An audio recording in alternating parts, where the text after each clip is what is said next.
जय हिंद जय भारत दोस्तों। आज जो है हम लोग Uttar Pradesh sub inspector exam मूल विधि के लिए चैप्टर देखने वाले हैं। राष्ट्रीय मानवाधिकार आयोग के बारे में पढ़ा जाएगा और मानवाधिकार संरक्षण अधिनियम 1993 और राज्य मानवाधिकार आयोग के बारे में। यहाँ से लगभग पिछले वर्षों की बात करो तो 25 से 30 प्रश्न बने थे, कई प्रश्न रिपीटेड भी थे। तो जब मैं इस चैप्टर को अभी आपको पढ़ाऊंगा तो आपको बहुत ही इंटरेस्ट आएगा पढ़ने में। क्यों इंटरेस्ट आएगा? क्योंकि हम लोग एक तरीके से पढ़ेंगे कि कैसे पढ़ना चाहिए चीज़ों को ताकि वो ज़्यादा समय तक के लिए याद रहें। कैसे प्रश्न बनेगा, क्या क्या उसमें प्रश्न बनाया जा सकता है जब हम इन चीज़ों को समझने का प्रयास करेंगे। जैसे मान लीजिए मैं बात करूं आपका एनएचआरसी। एनएचआरसी मतलब नेशनल ह्यूमन राइट कमीशन, राष्ट्रीय मानवाधिकार आयोग। तो अब वहां पे क्या क्या प्रश्न पूछा जा सकता है जब हम इन चीजों को ढूंढने का प्रयास करेंगे कि हमसे जो है एग्जाम लेने वाला क्या क्या प्रश्न पूछ सकता है। जब हमारा उद्देश्य ए रहेगा, हमें बस ये नहीं करना है कि हमने एनएचआरसी पढ़ लिया ना, हम ये जब उद्देश्य बना लेंगे कि हमसे एग्जामिनर क्या क्या प्रश्न पूछेगा, तब हमें चीजें लंबे समय तक याद रहेंगी। तो चलिए स्टार्ट करते हैं आपका मानवाधिकार संरक्षण अधिनियम 1993। क्या? मानवाधिकार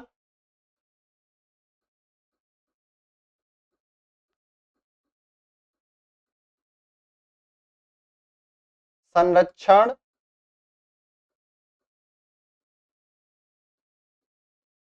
अधिनियम या एक्ट बोल सकते हैं आप, 1993।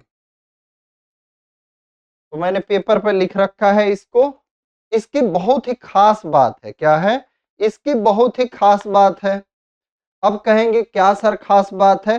तो यहाँ पे देखो, सबसे पहले जब कोई एक्ट आया ना, तो यहाँ पे प्रश्न क्या बन सकता है? जैसे आपका भारतीय न्याय संहिता आया, भारतीय नागरिक सुरक्षा संहिता आया, तो सबसे पहला प्रश्न बनेगा कि यह कब लागू हुआ। तो कब लागू हुआ था बीएनएस और बीएनएसएस? 1 जुलाई 2024। उसी तरह जब आप पढ़ेंगे मानवाधिकार संरक्षण अधिनियम 1993, तो इसका खासियत है ये लागू पहले हुआ, अधिनियमित बाद में हुआ। बाकी जब एक्ट आप पढ़ते हैं, जब आप बाकी एक्ट को पढ़ते हैं तो आप देखते हैं पहले अधिनियमित होता है फिर लागू होता है। लेकिन ये एक ऐसा एक्ट है, आप देखोगे कि लागू पहले हो रहा है, अधिनियमित बाद में हो रहा है।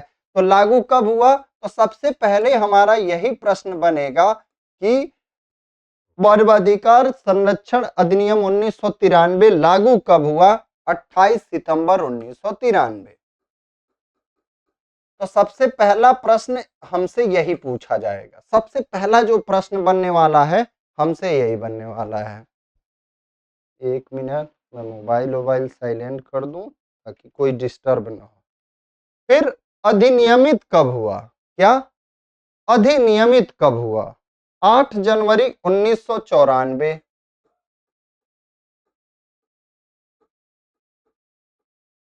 तो आप इसका याद रखिएगा, अधिनियमित बाद में हुआ है।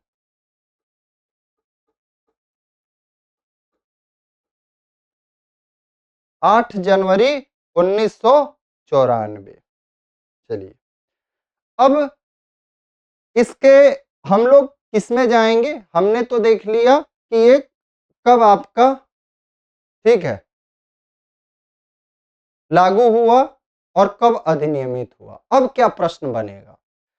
हर एक्ट की तरह आपका पहला जो सेक्शन है इसका, इस एक्ट का पहला जो सेक्शन है वही है संक्षिप्त नाम विस्तार और प्रारंभ। चलिए, इसका हम लोग सेक्शन 1 में देखते हैं क्या है। बाकी जैसे एक्ट रहते हैं उसी तरह इसका सेक्शन 1 में क्या है? संक्षिप्त नाम, विस्तार और प्रारंभ। तो विस्तार इसका इंपॉर्टेंट है। विस्तार कहाँ पे है? संपूर्ण भारत में है, याद रखिएगा। क्या विस्तार जो है हमारा कहाँ पे है? संपूर्ण भारत में है। जैसे कोई मान लीजिए आपका दोस्त है, कोई मजाक में पूछ दिया या आपका नॉलेज को चेक करने के लिए पूछ दिया, भाई ये बताओ जो मानवाधिकार संरक्षण अधिनियम है 1993 उसका विस्तार कहाँ तक है? तो आप कहोगे कि पंजाब से लेके केरल तक। फिर कहेगा अरे नहीं भाई संपूर्ण भारत में है। कहाँ पे है? संपूर्ण भारत में है।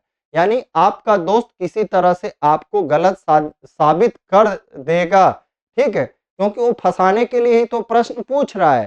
तो वही हाल एग्जामिनर का भी है, वो आपको गलत साबित करना चाहता है कि आपको नहीं आता है, लेकिन आपको क्या सिद्ध करना है कि आपको आता है। आपने थोड़ा अलग तरीके से पढ़ा है, आपने पढ़ा है कि जो मानवाधिकार संरक्षण अधिनियम 1993 है वो लागू हुआ आपका कब? 28 अक्टूबर 1993 को।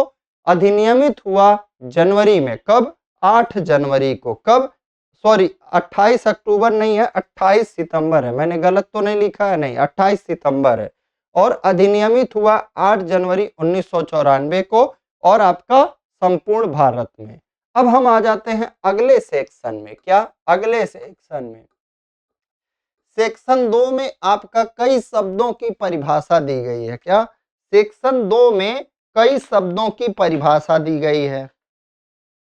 अब सेक्शन 2 में कई शब्दों की परिभाषा दी गई है, तो अब इसके अंदर परिभाषा में आपका देखिए दो का क में, दो का क में इंपॉर्टेंट है मुझे लग रहा है। दो के क में किसकी परिभाषा दी गई है? सशस्त्र बल की परिभाषा दी गई है। मान लीजिए आपसे पूछ दे सशस्त्र बल की परिभाषा किसमें दी गई है, तो आप ये ध्यान रखिएगा परिभाषाएं जितनी भी हैं सेक्शन 2 में ही दी जाती हैं, किसी भी एक्ट के मैक्सिमम केस में। और किसमें? सशस्त्र बल की परिभाषा 2 का क में। तो सशस्त्र बल में कौन कौन आएगा? अब आर्मी के पास आप देखते होंगे टैंक रहता है, एयरफोर्स के पास भी लड़ाकू विमान रहते हैं, नेवी के पास भी रहते हैं, ठीक है। तो कौन कौन सा? सशस्त्र बल से क्या क्या तात्पर्य है? सशस्त्र बल से याद रखिएगा नौसेना, सेना और वायुसेना। क्या क्या? नौसेना, आर्मी, फिर सेना, फिर आपका वायुसेना, फिर और क्या? और भी है। और इसके अंतर्गत संघ का कोई अन्य सशस्त्र बल। क्या? और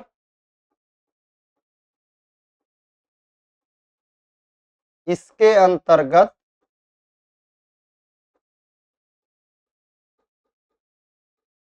संघ का कोई अन्य सशस्त्र बल।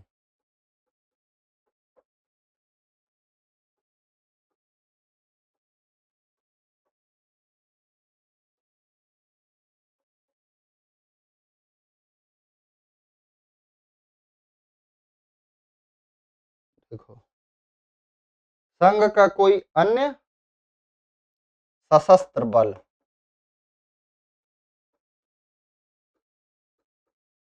किसमें आ जाता है आपका? सशस्त्र बल की परिभाषा में क्या क्या आ जाता है? नौसेना, सेना, वायुसेना और इसके अंतर्गत संघ का कोई अन्य सशस्त्र बल। ये इंपॉर्टेंट है आपका। फिर मानव अधिकार की परिभाषा, ये भी बहुत इंपॉर्टेंट है। 2 का घ में, किसमें? घ में मानव अधिकार या मानवाधिकार शब्द की परिभाषा दी गई है। मानव अधिकार।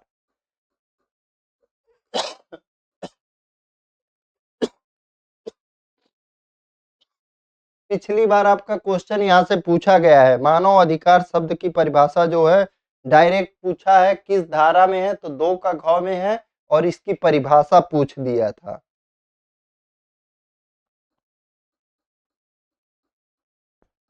तो लिख लीजिए प्राण, स्वतंत्रता, समानता और व्यक्ति की गरिमा से संबंधित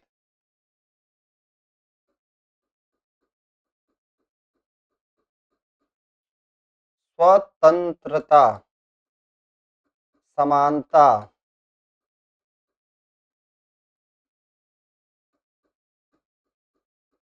और व्यक्ति की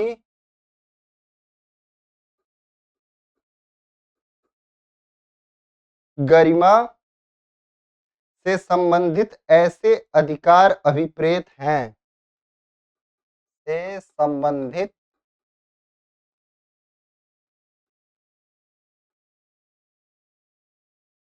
ऐसे, ये सभी इंपॉर्टेंट है, आप समझ लीजिए पिछले वर्ष में पूछे गए हैं। ऐसे अधिकार अभिप्रेत हैं जो संविधान द्वारा प्रत्याभूत किए गए हैं। क्या?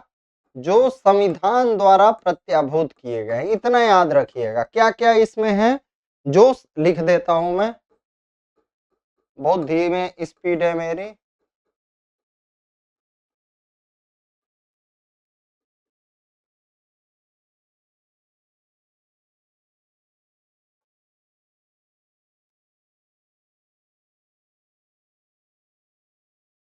जो संविधान द्वारा प्रत्याभूत किए गए हैं, तो क्या क्या है?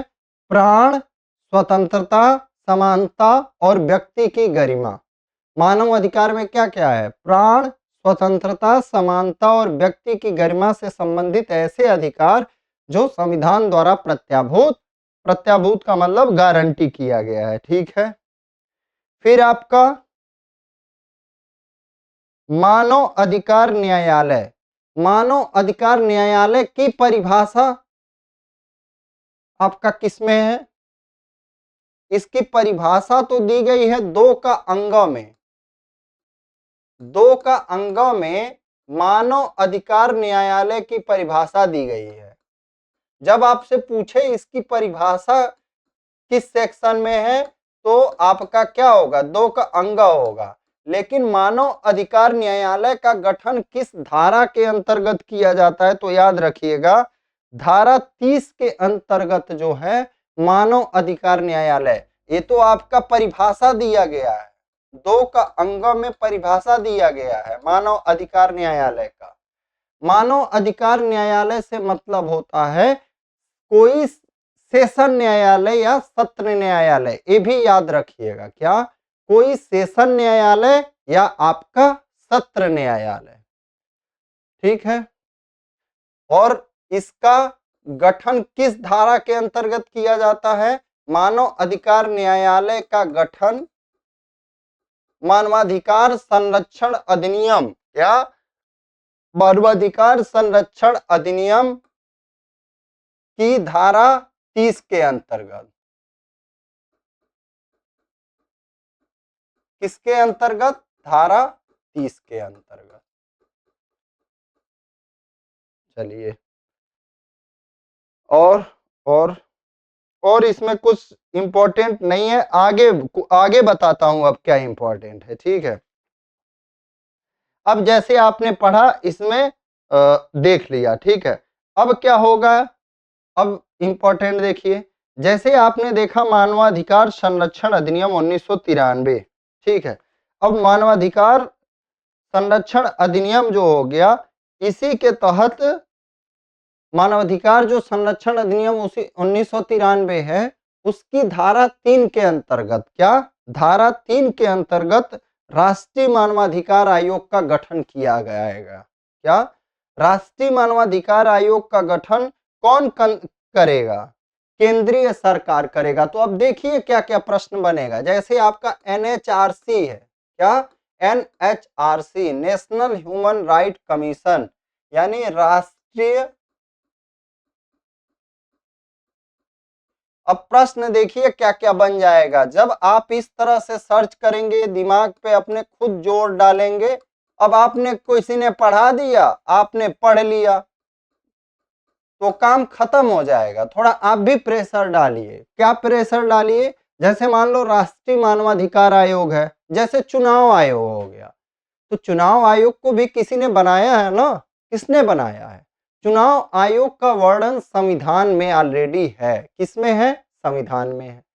क्या आपने कभी संविधान के भारतीय संविधान में राष्ट्रीय मानवाधिकार आयोग के बारे में पढ़ा? नहीं पढ़ा। तो इसका मतलब ये हुआ यह जो है संवैधानिक संस्था नहीं है, सबसे पहली बात।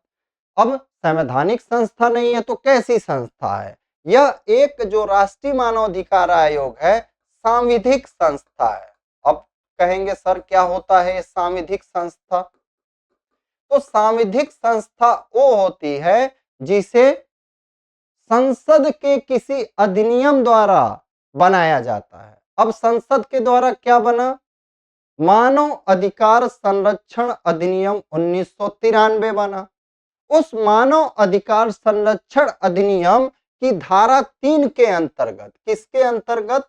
धारा 3 के अंतर्गत केंद्रीय सरकार ने क्या बनाया? किसने बनाया? केंद्रीय सरकार ने बनाया क्या? राष्ट्रीय मानवाधिकार आयोग बनाया। तो ये आपका संवैधानिक संस्था नहीं है, याद रखिएगा। संवैधानिक संस्था में क्या आ जाएगा? चुनाव आयोग आ जाएगा, वित्त आयोग आ जाएगा, ये सब आपका निर्वाचन आयोग आ जाएगा, जिसका वर्णन आपको संविधान में किसी अनुच्छेद में देखने को मिलता है और जिसका वर्णन आपको संविधान में देखने को न मिले। ठीक है। अब जैसे आपका मान लीजिए राष्ट्रीय पिछड़ा वर्ग आयोग हो गया, कैसी संस्था हो जाएगी? तो संवैधानिक संस्था हो जाएगा, क्योंकि वह संविधान के किसी न किसी अनुच्छेद में उसका वर्णन है, संविधान में उसके बारे में दिया गया है। लेकिन ये आपको संविधान में नहीं मिलेगा, राष्ट्रीय मानवाधिकार आयोग। ये आपको संसद के द्वारा बनाए गए अधिनियम के किसी धारा में मिलेगा। तो संसद ने अधिनियम बनाया, मानवाधिकार संरक्षण अधिनियम 1993। अब उसके धारा 3 में आपका क्या है? केंद्रीय सरकार राष्ट्रीय मानवाधिकार आयोग का गठन करेगा। अच्छा, अब एक ऐसी संस्था है, प्रश्न पूछा जाएगा संवैधानिक है कि सांविधिक है, तो कैसा हो जाएगा? सांविधिक संस्था हो जाएगा। अच्छा, अब मान लीजिए कोई संस्था बना तो इसमें कुछ सदस्य भी तो होंगे, ऐसा तो होगा नहीं कि इसमें कुछ सदस्य ना हो। ठीक है, इसमें तो मान लीजिए बना तो अब कुछ सदस्य भी बनेंगे।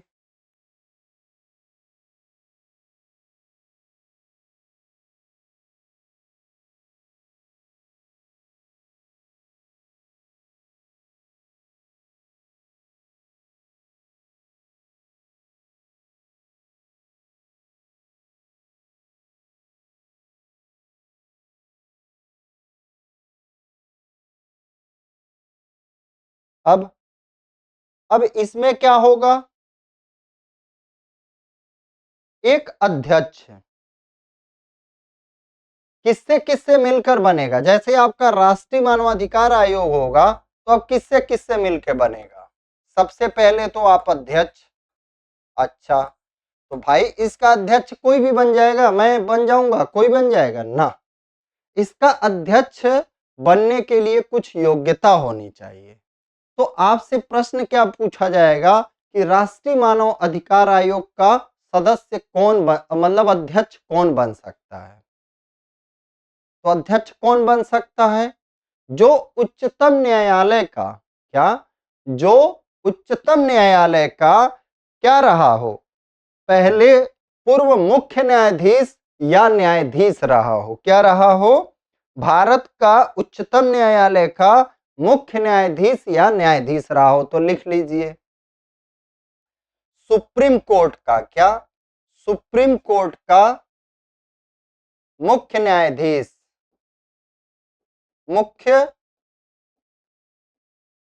पूर्व मतलब पूर्व में मुख्य न्यायाधीश या न्यायाधीश। अगर मान लीजिए मुख्य नहीं रहा हो तो न्यायाधीश रहा हो।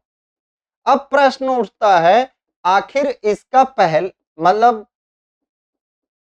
जब ये आयोग बना होगा तो सबसे पहले कोई एक व्यक्ति बना होगा, तो ये भी तो प्रश्न पूछ सकता है। चलो बताओ, राष्ट्रीय मानव अधिकार आयोग के सबसे पहले अध्यक्ष कौन थे? तो सबसे पहले अध्यक्ष जो थे वो कौन थे? रंगनाथ मिश्र थे। कौन थे? रंगनाथ मिश्र थे।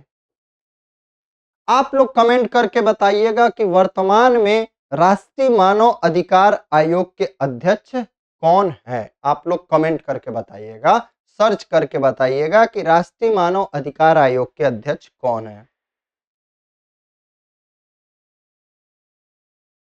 अब पहला तो अध्यक्ष ए हो गए, फिर सदस्यों के बारे में देखिए।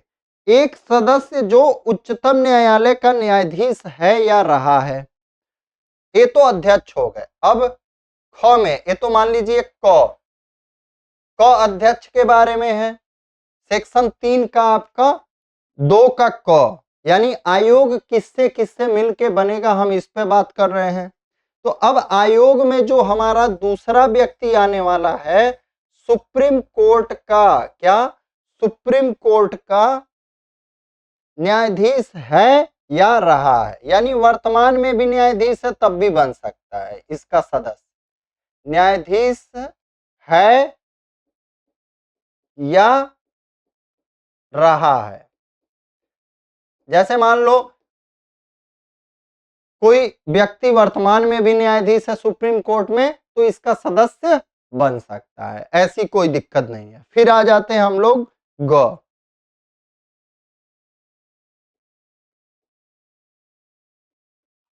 किसी हाई कोर्ट का न्यायाधीश है या रहा है। तीसरा सदस्य जो होगा, मतलब अध्यक्ष के बाद जो दूसरा सदस्य होगा, किसी हाई कोर्ट का, क्या किसी हाई कोर्ट का न्यायाधीश है या रहा है।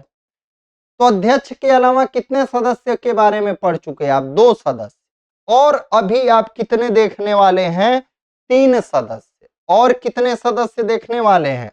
तो इसका मतलब क्या हुआ कि राष्ट्रीय मानव अधिकार आयोग में एक अध्यक्ष और 5 अन्य सदस्य, क्या एक अध्यक्ष और 5 अन्य सदस्य।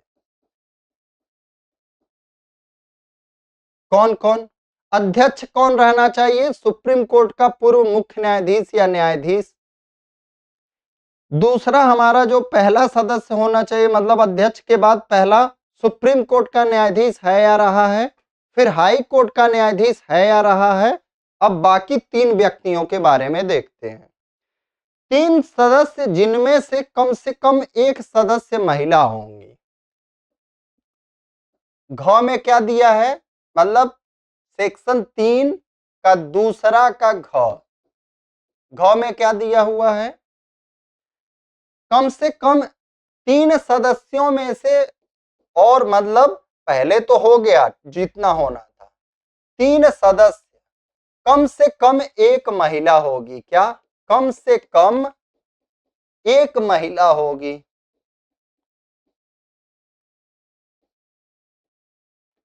और ये जो 3 सदस्य होंगे क्या होंगे? मानव अधिकारों से संबंधित विषयों का ज्ञान या व्यवहारिक अनुभव है। क्या है? मानव अधिकारों से संबंधित विषयों का ज्ञान या अनुभव है। क्या मानव अधिकारों से संबंधित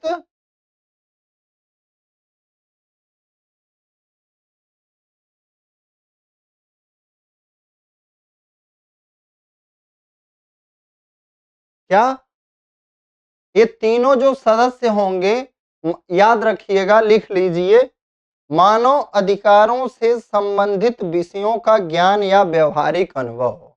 ये 3 सदस्य जो होंगे, मानव अधिकारों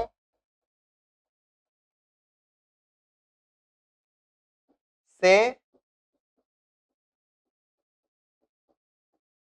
संबंधित विषयों, ये सब आपका पूछा गया है, ठीक है, ऐसा नहीं है कि नहीं पूछा गया है। ज्ञान या व्यवहारिक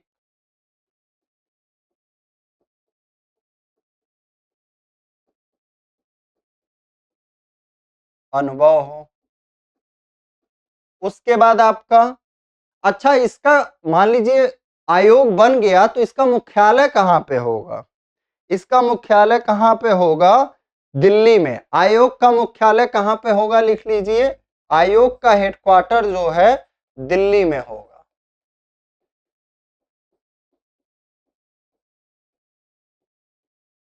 और केंद्रीय सरकार के पूर्व अनुमोदन से, क्या केंद्रीय सरकार के पूर्व अनुमोदन से भारत में अन्य स्थानों पर कार्यालय स्थापित कर सकेगा। क्या केंद्रीय सरकार के पूर्व अनुमोदन से भारत में अन्य स्थानों पर कार्यालय स्थापित कर सकेगा।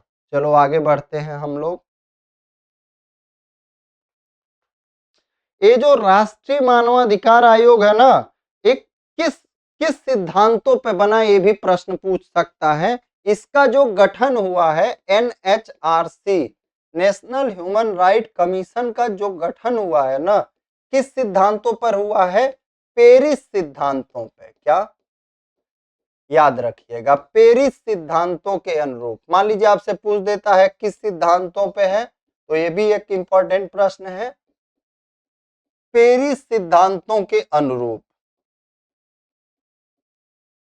उसके बाद क्या हुआ था पेरिस, देखिए 1991 में, कब 1991 में पेरिस में, लिख लीजिए आप, 1991 में पेरिस में मानव अधिकार संरक्षण एवं संवर्धन के लिए राष्ट्रीय संस्थानों पर आयोजित पहली अंतर्राष्ट्रीय कार्यशाला।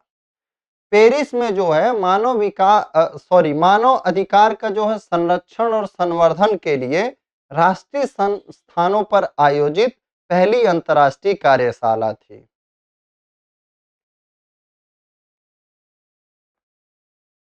चलिए अब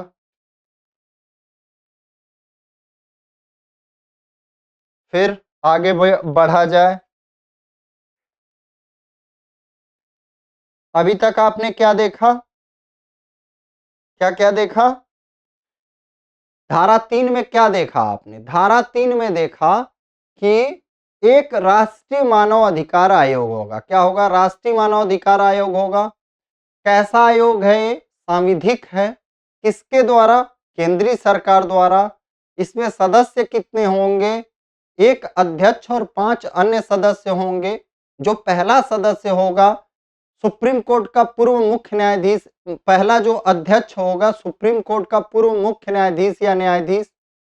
फिर सदस्य जो होगा सुप्रीम कोर्ट का पूर्व में न्यायाधीश या आपका क्या मुख्य न्यायाधीश चलेगा, मतलब उच्चतम न्यायालय का न्यायाधीश है या रहा है। फिर हाई कोर्ट का न्यायाधीश है या रहा है। फिर 3 व्यक्ति जो होंगे उनमें से कम एक महिला होंगी। ठीक है, जैसे क्या क्या पहले देख लीजिए, नहीं तो आप समझ नहीं पाएंगे। ये तो एक हो गया, अध्यक्ष हो गया। इस अध्यक्ष के अलावा 5 हो गए। इन पांचों को यहां पे मैं बता देता हूं ताकि आपका ये जो 3 व्यक्ति होंगे ये मानव अधिकारों पर इनको व्यवहारिक अनुभव हो, और इन 3 में से एक महिला होगी। क्या इन 3 में से एक महिला होगी। ये जो अध्यक्ष है हमारा सुप्रीम कोर्ट का पूर्व मुख्य न्यायाधीश या न्यायाधीश रहा हो, वर्तमान में नहीं होना चाहिए। जो इसका अध्यक्ष बनेगा वह वर्तमान में सुप्रीम कोर्ट में कार्यरत नहीं होना चाहिए। लेकिन इसका एक अध्यक्ष जो है सुप्रीम कोर्ट का न्यायाधीश हो या रहा हो, हाई कोर्ट का न्यायाधीश हो या रहा हो, और बाकी ये 3 आपको बता दिया। तो एक अध्यक्ष और 5 अन्य सदस्य हो गए। चलिए आगे बढ़ते हैं। अब इन अध्यक्ष और सदस्यों की नियुक्ति कोई भी बन जाएगा, वैकेंसी आएगी, रोजगार मेला लगेगा कि चलो मानव अधिकार में पोस्ट निकला है, अध्यक्ष बनना है। कैसे, आखिर क्या किया जाएगा। तो जो इसके अध्यक्ष होंगे और सदस्य होंगे कौन, एक किसमें दिया गया है हमारा, सेक्शन 4 में दिया गया है। किसमें, सेक्शन 4, अध्यक्ष और सदस्यों की नियुक्ति। अध्यक्ष और सदस्यों की नियुक्ति।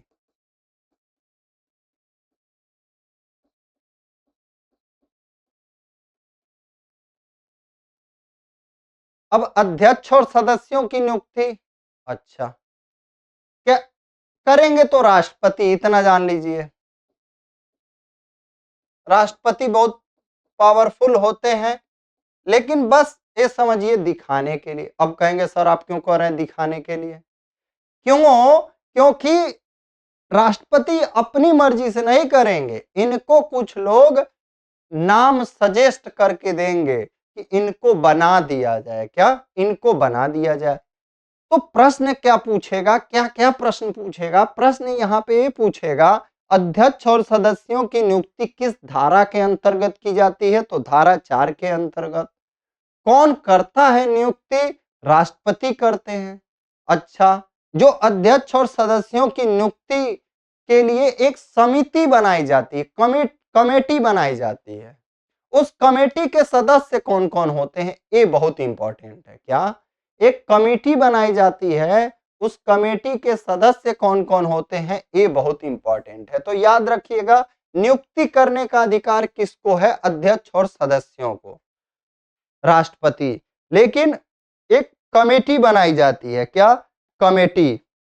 अब उस कमेटी का अध्यक्ष कौन होता है? जैसे मान लीजिए आपसे पूछ दिया कि राष्ट्रीय मानव अधिकार आयोग, क्या? राष्ट्रीय मानव अधिकार आयोग के अध्यक्ष और सदस्यों की नियुक्ति के लिए जो प्रस्ताव करने वाली कमेटी होती है, क्या? प्रस्ताव करने वाली कमेटी होती है, उसका अध्यक्ष कौन होता है? यानी इन चयन करने वाली कमेटी जो होगी, नाम प्रस्तावित करने वाली कमेटी जो होगी, उसका अध्यक्ष कौन होता है? तो उसके अध्यक्ष होते हैं कौन? प्रधानमंत्री। कौन होते हैं? प्रधानमंत्री। यानी अब हम किसकी बात कर रहे हैं? यह जो कमेटी होगी, यानी यह जो समिति होगी, यह नाम प्रस्तावित करेगी कि इनको जो है राष्ट्रपति महोदय जी अध्यक्ष या सदस्य, राष्ट्रीय मानव अधिकार आयोग के अध्यक्ष और सदस्य के रूप में आप नियुक्त करिए। तो एक कमेटी का अध्यक्ष कौन होता है? प्रधानमंत्री। इसके अलावा भी कितने सदस्य होते हैं? 5 सदस्य होते हैं। जैसे आपने देखा राष्ट्रीय मानव अधिकार में आयोग में एक अध्यक्ष और 5 सदस्य, तो जो उन लोगों को नियुक्त करने के लिए, प्रस्ताव करने के लिए, मतलब उनका नाम प्रस्तावित करने वाली कमेटी है, इसमें भी 1 और 5। तो कौन कौन रहेगा? प्रधानमंत्री हो गए, प्रधानमंत्री हो गए, और कौन रहेगा? बता देता हूं। फिर लोकसभा से 2 लोग रहेंगे। कौन कौन रहेगा? प्रधानमंत्री तो हो ही गए, और याद रखिए कौन? दूसरा गृह मंत्री, याद रखिएगा। उस समय जो है गृह मंत्रालय का प्रभार जिसके अधीन रहेगा, गृह मंत्रालय का प्रभार जिसके अधीन रहेगा, ये क्या होंगे? सदस्य होंगे। फिर तीसरा कौन आ जाएगा? लोकसभा का नेता। क्या? लोकसभा का जो नेता होगा, सॉरी, लोकसभा का अध्यक्ष जो होगा, लोकसभा का नेता तो प्रधानमंत्री हो जाएगा। लोकसभा का अध्यक्ष, आप कमेंट करिएगा लोकसभा का अध्यक्ष वर्तमान में कौन है? लोकसभा का अध्यक्ष इसका सदस्य होगा। आप कमेंट करके बताइएगा कि लोकसभा का अध्यक्ष वर्तमान में कौन है। फिर लोकसभा का विपक्ष का नेता, लोकसभा का नेता तो प्रधानमंत्री होता है, लोकसभा का विपक्ष का नेता भी रहेगा। लोकसभा का विपक्ष का नेता, लोकसभा का क्या? विपक्ष का नेता, ये भी आपका सदस्य हो जाएगा। फिर 5वां, राज्यसभा का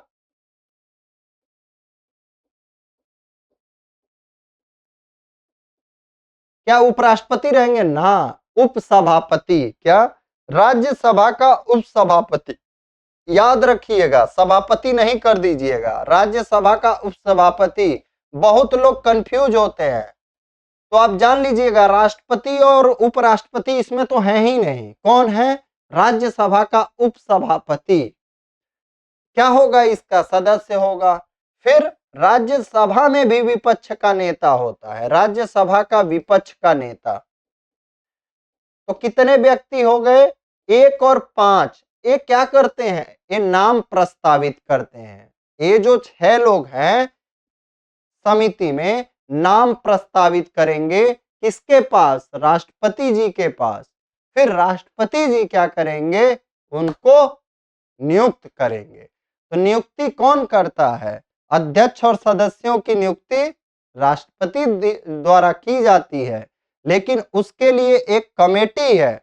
एक कमेटी का अध्यक्ष प्रधानमंत्री होता है, गृह मंत्री सदस्य हो गए, लोकसभा का अध्यक्ष, लोकसभा का विपक्ष का नेता, राज्यसभा का उपसभापति, राज्यसभा का विपक्ष का नेता। ये सभी नाम आप कमेंट करिएगा, वीडियो में मजा आएगा, आपका नॉलेज और बढ़ेगा।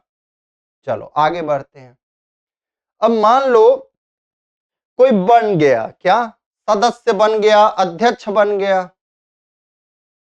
तो आखिर उसको हटना भी तो है कभी। ऐसा थोड़ी ना कि हम अब एक बार अध्यक्ष बन गए, एक बार सदस्य बन गए, जैसे गांव में मान लीजिए ग्राम प्रधान कोई बन गया, तो क्या वो हमेशा ग्राम प्रधान रहेगा ना, उनका कुछ कार्यकाल होगा। कितना कार्यकाल होगा, गांव का प्रधान होता है, उसका कार्यकाल कितना होता है। जैसे मान लो लोकसभा है, उसका कार्यकाल कितना होता है, 5 वर्ष। तो जो धारा 5 है, क्या, जो धारा 5 है, वो ये समझिएगा किससे है, इनका त्यागपत्र और हटाए जाने से, और पदावधि यानी उनका जो कार्यकाल है वो 6 में है। तो थोड़ा सा वो रखिएगा। हम लोग 5 में क्या है, ध्यान दीजिएगा, अध्यक्ष और सदस्यों का त्यागपत्र और हटाया जाना क्या है। सेक्शन 5 में क्या है, सेक्शन 5 में अध्यक्ष और सदस्यों का त्यागपत्र और हटाया जाना। ये सभी जगहों से प्रश्न पूछा जाता है, तो कहीं भी ये नहीं डाउट में रहिएगा कि यहां से प्रश्न नहीं बनेगा, बहुत इंपॉर्टेंट है। अध्यक्ष और सदस्यों का त्यागपत्र और हटाया जाना। अब मान लीजिए कोई व्यक्ति अध्यक्ष है या सदस्य है, कोई भी जो भी है, अब उनको मान लीजिए त्यागपत्र देना है, तो अपना त्यागपत्र किसको देंगे, वो राष्ट्रपति को देंगे। किसको देंगे, राष्ट्रपति को त्यागपत्र देंगे। किसको देंगे, राष्ट्रपति को त्यागपत्र देंगे। अपना ये त्यागपत्र किसको देंगे, अध्यक्ष या सदस्य, राष्ट्रपति को। अच्छा, और हटाया जाना रहे तो आखिर उसके लिए कोई आधार चाहिए ना भाई। ऐसा थोड़ी ना कि राष्ट्रपति महोदय जी वैसे ही मन किया चलो इसको हटा दो, ये व्यक्ति नहीं। तो इसके लिए 2 आधार दिए गए हैं। क्या, 2 आधार दिए गए हैं। वो 2 आधार क्या क्या हैं, देखिए, साबित कदाचार या असमर्थता। जैसे न्यायाधीश जो होते हैं, आप देखते होंगे सुप्रीम कोर्ट के, हाई कोर्ट के, उनके लिए भी 2 आधार दिया गया है। कौन कौन सा वो आधार है, साबित कदाचार, और केवल यही 2 आधार पे हटाया जा सकता है, और ऐसा नहीं है कि डायरेक्ट हटाया जा सकता है। साबित कदाचार और असमर्थता, असमर्थता। और वो भी कैसे हटाए जाएंगे,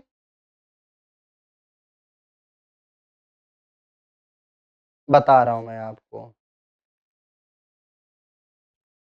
उच्चतम न्यायालय को राष्ट्रपति द्वारा निर्देश किए जाने पर उच्चतम न्यायालय द्वारा इस निमित्त विहित प्रक्रिया के अनुसार की गई जांच पर यह रिपोर्ट किए जाने के पश्चात किया गया है कि यथास्थिति अध्यक्ष या अन्य सदस्य को ऐसे किसी आधार पर हटा दिया जाए।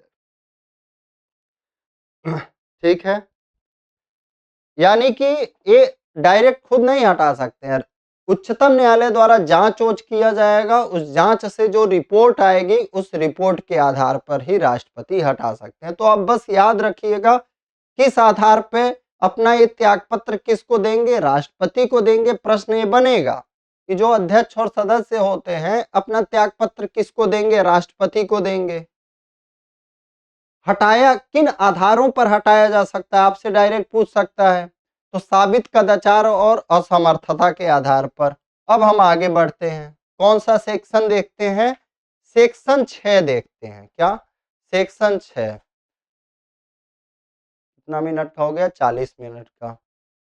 लेकिन ये आपका बहुत ही मजेदार होने वाला है। सेक्शन 6, तो सेक्शन 6 में क्या है, अध्यक्ष और सदस्यों की पदावधि। अध्यक्ष और सदस्यों की पदावधि।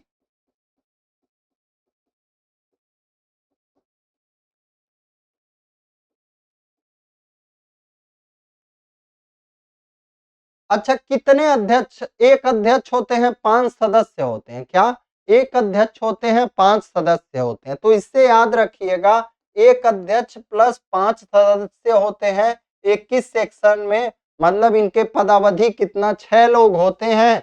तो पदावधि इनका सेक्शन 6 में दिया है। ऐसे कोई ट्रिक बना के रखिएगा। पद ग्रहण की तारीख से, क्या,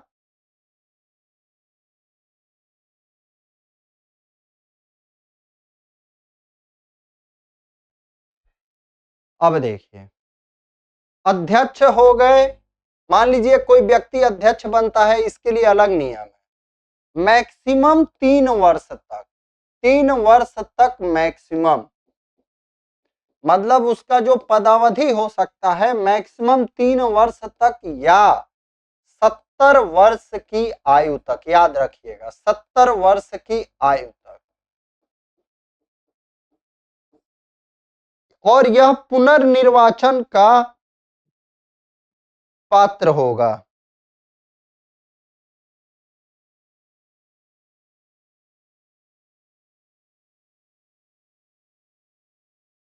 पुनः नियुक्ति, निर्वाचन नहीं, निर्वाचन थोड़ी ना हो रहा है, नियुक्त किया जा रहा है, राष्ट्रपति द्वारा नियुक्त किया जा रहा है। सदस्य के रूप में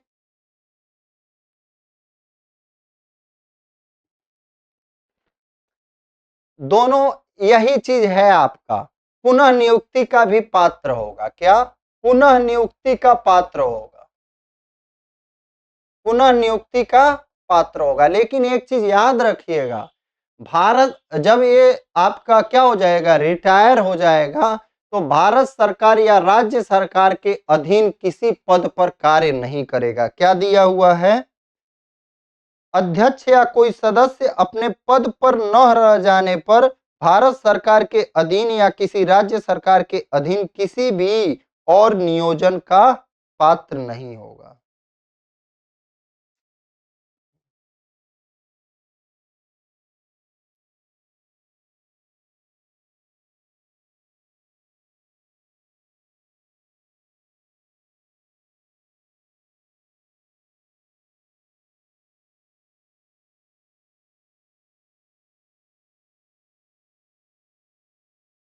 अब आ जाते हैं हम लोग, किस पे आ जाते हैं,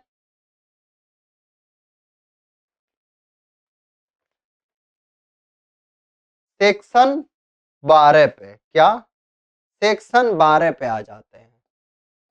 इसके बाद यही इंपॉर्टेंट है, तो क्या किया जाए, आयोग के कृत्य। अच्छा, जो ये आयोग बनाया गया है आखिर इसके कुछ काम है तभी तो बनाया गया है।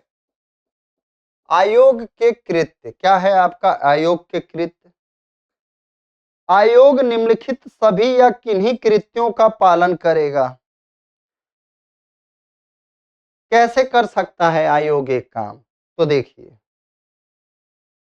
स्वप्रेरणा से आयोग कैसे काम करेगा, बता रहा हूं। ये तो हो गया धारा 12 के अनुसार स्वप्रेरणा से, मतलब खुद भी देख सकता है आयोग कि कहीं मानव अधिकारों का हनन हो रहा है तो, या किसी पीड़ित व्यक्ति द्वारा,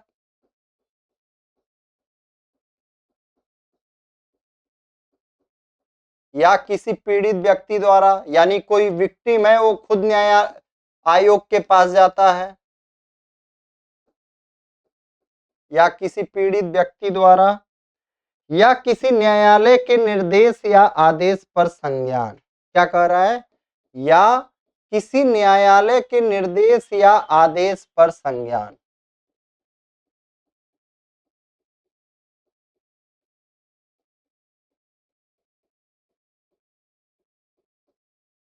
निर्देश या आदेश पर संज्ञान।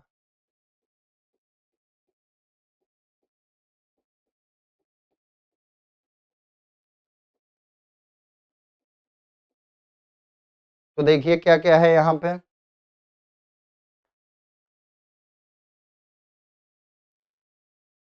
इसमें मानव अधिकारों का किसी लोक सेवक द्वारा अतिक्रमण या दुष्प्रेरण किए जाने पर, जैसे मान लो मानव अधिकार आदमी को दिए गए हैं तो कोई लोक सेवक क्या करता है, उस व्यक्ति के मानव अधिकारों का दुष्प्रेरण क्या करता है, अतिक्रमण करता है। क्या करता है? अतिक्रमण करता है या दुष्प्रेरण करता है। ऐसे अतिक्रमण के निवारण में किसी लोक सेवक द्वारा उपेक्षा की शिकायत के बारे में जांच करना, ये सब आपका दिया हुआ है। ठीक है, तो आपको यही याद रखना है। आप सेक्शन 12 पढ़ लीजिएगा। क्या आपसे पूछ देगा आयोग के कृत्य जो है किस धारा में है, सेक्शन 12 में है, और वह कैसे संज्ञान लेगा। तो कैसे संज्ञान लेगा? स्व प्रेरणा से ले सकता है, किसी पीड़ित व्यक्ति द्वारा, या किसी न्यायालय के निर्देश या आदेश पर संज्ञान ले सकता है। तो ये आपसे पूछ सकता है।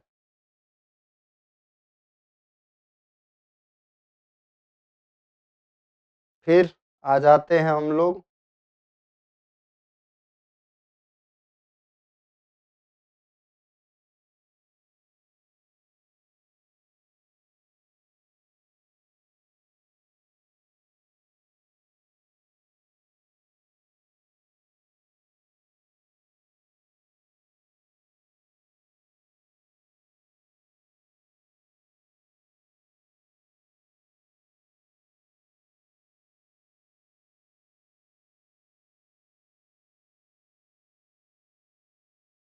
अब आ जाइए आयोग की रिपोर्ट के बारे में। क्या? आयोग की वार्षिक और विशेष रिपोर्ट। क्या?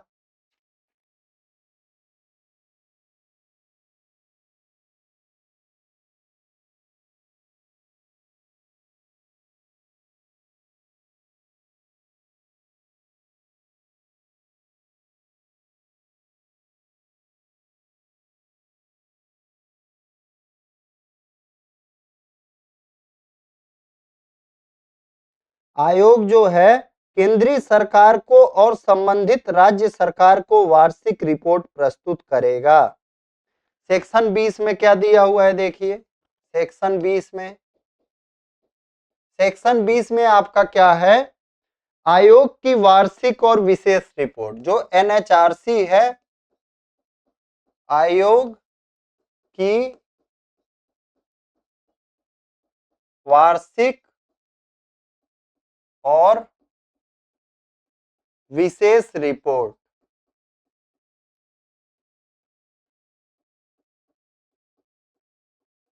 आयोग की वार्षिक और विशेष रिपोर्ट। तो आयोग जो है किसको करेगा? केंद्रीय सरकार को और राज्य सरकार को वार्षिक रिपोर्ट। आयोग जो है केंद्रीय सरकार को और संबंधित राज्य सरकार को। आयोग किसको? सेंट्रल गवर्नमेंट, केंद्रीय सरकार और संबंधित राज्य सरकार। ध्यान दीजिएगा, किसको? संबंधित राज्य सरकार को।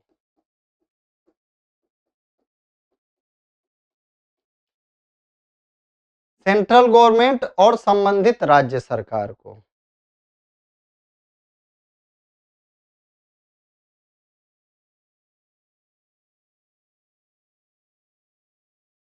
उसके बाद अब देखिए आ जाते हैं हम लोग, हमने अभी तक पढ़ा एनएचआरसी के बारे में, ठीक है।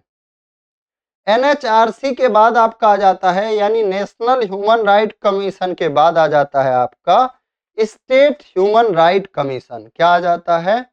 State human right commission. ये क्या है? राष्ट्रीय मानवाधिकार आयोग, सॉरी राज्य मानवाधिकार आयोग। अब आ जाते हैं हम लोग स्टेट ह्यूमन राइट कमीशन के बारे में पढ़ते हैं, ठीक है। तो सबसे पहले इसका देख लीजिए, राज्य मानवाधिकार आयोग का गठन जो है किस सेक्शन के अंतर्गत? तो सेक्शन 21 में दिया गया है। क्या? धारा 21 में राज्य मानवाधिकार आयोग का गठन के बारे में। क्या? राज्य मानवाधिकार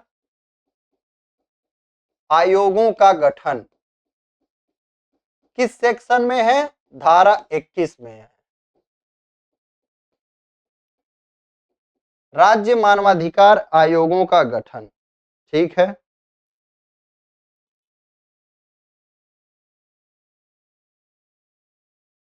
कौन कर सकता है? कोई राज्य सरकार। क्या? कोई राज्य सरकार, ठीक है, राज्य आयोग का गठन कर सकता है। इसमें कितने व्यक्ति होंगे? एक अध्यक्ष और 2 सदस्य। क्या? इसमें एक अध्यक्ष होंगे और 2 सदस्य होंगे, ये भी याद रखिएगा। एक अध्यक्ष और 2 सदस्य, मतलब 2 अन्य सदस्य, ये कुल मिला के 3 हो गए। ये चीज ध्यान रखिएगा। वर्तमान में अध्यक्ष कौन है उत्तर प्रदेश राज्य मानवाधिकार आयोग का?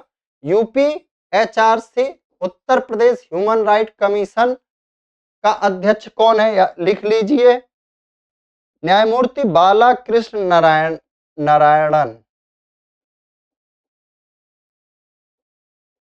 अध्यक्ष न्यायमूर्ति बालाकृष्ण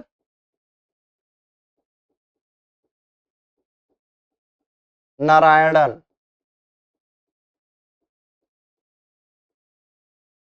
न्यायमूर्ति बालाकृष्ण नारायणन।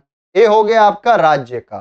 तो एक अध्यक्ष और 2 अन्य सदस्य। इसके जो अध्यक्ष होंगे किसी उच्च न्यायालय का मुख्य न्यायमूर्ति या न्यायाधीश रहा होगा। ये चीज ध्यान रखिएगा। जो अध्यक्ष होंगे किसी हाई कोर्ट के, किसके? किसी हाई कोर्ट के चीफ जस्टिस। क्या? हाई कोर्ट के चीफ जस्टिस या जस्टिस रहे हों, वर्तमान में नहीं होने चाहिए। जो राज्य मानवाधिकार आयोग के अध्यक्ष होते हैं किसी हाई कोर्ट के अध्यक्ष, क्या? अध्यक्ष जो होंगे किसी हाई कोर्ट के मुख्य न्यायाधीश पहले रहे हों या न्यायाधीश रहे हों, चाहे मुख्य न्यायाधीश रहे हों चाहे न्यायाधीश रहे हों। बाकी जो सदस्य हैं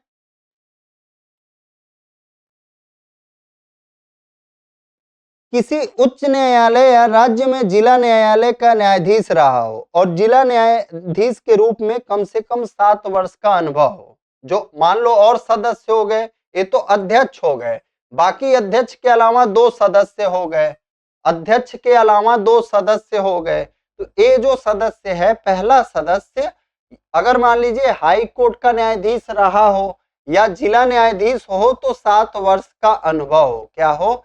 7 वर्ष का अनुभव हो। और जो दूसरा हो, मानव अधिकार से संबंधित विषयों का ज्ञान हो। जो दूसरा सदस्य होगा मानव अधिकार से संबंधित विषयों का ज्ञान हो। क्या हो? मानव अधिकारों से संबंधित विषयों का क्या हो? ज्ञान होना चाहिए। तो पहला आपने अध्यक्ष की योग्यता क्या देखी? अध्यक्ष की योग्यता देखी कि अध्यक्ष हाई कोर्ट का मुख्य न्यायाधीश हो रहा हो, या तो मुख्य न्यायाधीश रहा हो या न्यायाधीश रहा हो। जो पहला सदस्य है वो या तो हाई कोर्ट का न्यायाधीश रहा हो या अगर जिला न्यायाधीश है तो 7 वर्ष का अनुभव हो। जो दूसरा सदस्य है मानव अधिकारों के संबंध में विशेष व्यवहारिक ज्ञान रखता हो। अब देखिए, अब आगे बढ़ते हैं।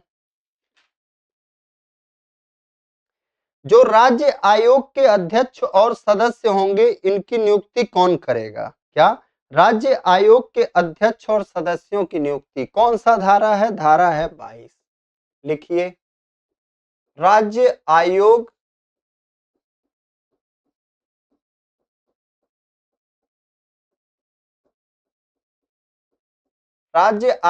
के अध्यक्ष और सदस्य। तो कितने अध्यक्ष? एक अध्यक्ष एवं 2 अन्य सदस्य होते हैं। राज्य आयोग में आयोग के सदस्य की नियुक्ति।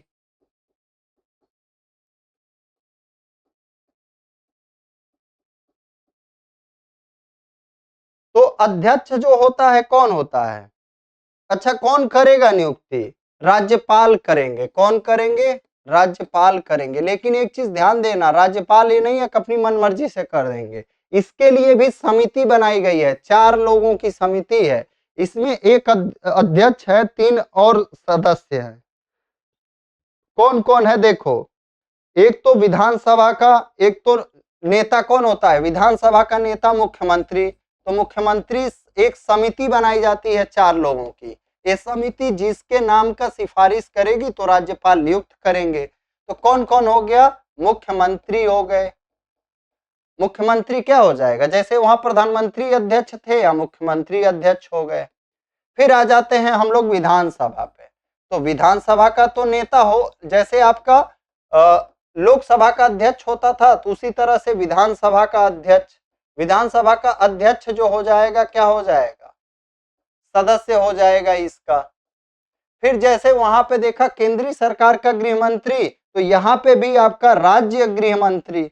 राज्य में भी तो उस राज्य के गृह विभाग का भार साधक मंत्री, यानी राज्यों में जो आपके भार साधक गृह मंत्री हो गए। फिर राज्य विधानसभा में, जो राज्य की विधानसभा है, विपक्ष का नेता, याद रखिएगा। जैसे वहां पे आपका भी लोकसभा में विपक्ष के नेता थे, यहाँ पे विधानसभा में विपक्ष के नेता। तो आप मैच करके याद रखेंगे, याद रहेगा। लेकिन यहाँ पे जो समिति होती है, यहाँ पे 4 ही लोग रहते हैं, ठीक है? मुख्यमंत्री, गृह मंत्री, विधानसभा का अध्यक्ष, विधानसभा का विपक्ष का नेता, बस। चलिए आगे बढ़ते हैं। अब इसमें क्या इंपॉर्टेंट हो जाता है? अब मान लीजिए किसी सदस्य को त्यागपत्र देना है या हटाया जाना है, तो ये त्यागपत्र अपना किसको देंगे? त्यागपत्र किसको देंगे? राज्य आयोग के जो अध्यक्ष होंगे अपना त्यागपत्र तो राज्यपाल को देंगे, लेकिन हटाया जाना राष्ट्रपति ही हटाएंगे, ये बात ध्यान रखिएगा। 23 में क्या है? राज्य आयोग के अध्यक्ष या सदस्य को हटाया जाना क्या है? राज्य आयोग के अध्यक्ष या सदस्य का त्यागपत्र या हटाया जाना। तो ये अपना त्यागपत्र किसको दे सकते हैं? त्यागपत्र राज्यपाल को दे सकते हैं, लेकिन हटाया कैसे जाएगा? जैसे एनएचआरसी हटा के लिए आपका न्यायालय से हटाया जाता था, तो एनएचआरसी में सुप्रीम कोर्ट के द्वारा, यहां भी आपका क्या है? उच्चतम न्यायालय ही वो करेगा। अगर किसी को हटाया जाना है तो सुप्रीम कोर्ट ही जांच करेगा, जांच करके रिपोर्ट देगा तो राष्ट्रपति हटाएंगे। ये नहीं कि राज्यपाल हटा नहीं सकते हैं, इस बात को याद रखिएगा, कंफ्यूज करके लिए पूछा जा सकता है। पदावधि क्या होगी? सेम वही 3 वर्ष या 70 वर्ष। क्या? 3 वर्ष की अवधि या 70 वर्ष पुनः नियुक्ति के लिए पात्र होगा। 24 में है क्या?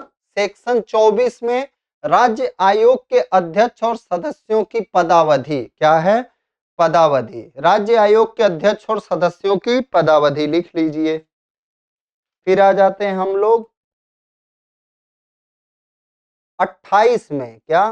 राज्य आयोग की वार्षिक और विशेष रिपोर्ट।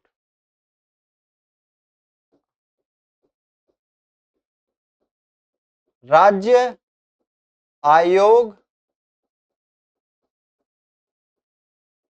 की वार्षिक और आपका क्या हो गया यहाँ पे विशेष रिपोर्ट, राज्य आयोग की वार्षिक और विशेष रिपोर्ट के बारे में क्या है यहाँ पे देखिए क्या है देखते हैं। चलो, राज्य आयोग राज्य सरकार को वार्षिक रिपोर्ट प्रस्तुत करेगा। ठीक है, राज्य आयोग क्या करेगा, वार्षिक रिपोर्ट किसको प्रस्तुत करेगा, राज्य सरकार को, और राज्य सरकार विधानसभा के समक्ष रखवाएगा। जो राज्य आयोग है किसको वार्षिक रिपोर्ट प्रस्तुत करेगा, राज्य आयोग। आपसे जानते हैं यहाँ क्या प्रश्न पूछा जाएगा, ये जो राज्य आयोग है वार्षिक रिपोर्ट किसको प्रस्तुत करेगा, तो प्रस्तुत किसको करेगा लिख लीजिए, राज्य सरकार को प्रस्तुत करेगा। और ये राज्य सरकार क्या करेगा, विधानसभा के समक्ष रखवाएगा। क्या, विधानसभा के समक्ष रखवाएगा, क्या करेगा, विधानसभा के समक्ष प्रस्तुत रखवाएगा। ठीक है, अब देख लीजिए आपका सेक्शन 30, क्या, जैसे हम लोगों ने पढ़ा था 2 का अंग याद करिए, मानव अधिकार न्यायालय, क्या, मानव अधिकार न्यायालय। धारा 30 क्या है हमारा, मानव अधिकार न्यायालय के बारे में है। तो डायरेक्ट आपसे प्रश्न पूछा जा सकता है कि मानव अधिकार न्यायालय जो है हमारा किस सेक्शन में है, तो एनएचआरसी सॉरी मानवाधिकार संरक्षण अधिनियम 1993 की धारा 30 के अंतर्गत मानव अधिकार न्यायालय का गठन किया जाता है। और मानव अधिकार न्यायालय में क्या होगा, सेशन न्यायालय, प्रत्येक जिले के किसी सेशन न्यायालय को, प्रत्येक जिले के सेशन न्यायालय, सेशन न्यायालय को ही सत्र न्यायालय भी कहा जाता है। तो कभी कभी आपको मान लो सत्र न्यायालय दे दे तो आप कंफ्यूज नहीं होना, प्रत्येक जिले का कौन सा, सेशन न्यायालय और सत्र न्यायालय। तो मुझे उम्मीद है आपके 90% क्वेश्चन जब यहां से पूछे जाएंगे तो आपके कंप्लीट हो जाएंगे। ठीक है, क्या 90% क्वेश्चन, हम 100% की बात नहीं करते, 100% आप कितना भी पढ़ लीजिएगा और किसी ने पहले कितना भी पढ़ाया हो आप खुद अंदाजा लगा लीजिएगा। एक आध क्वेश्चन एग्जामिनर ऐसे बना देता है कि उसका उत्तर जल्दी कोई नहीं कर पाता है। ठीक है, जय हिंद जय भारत।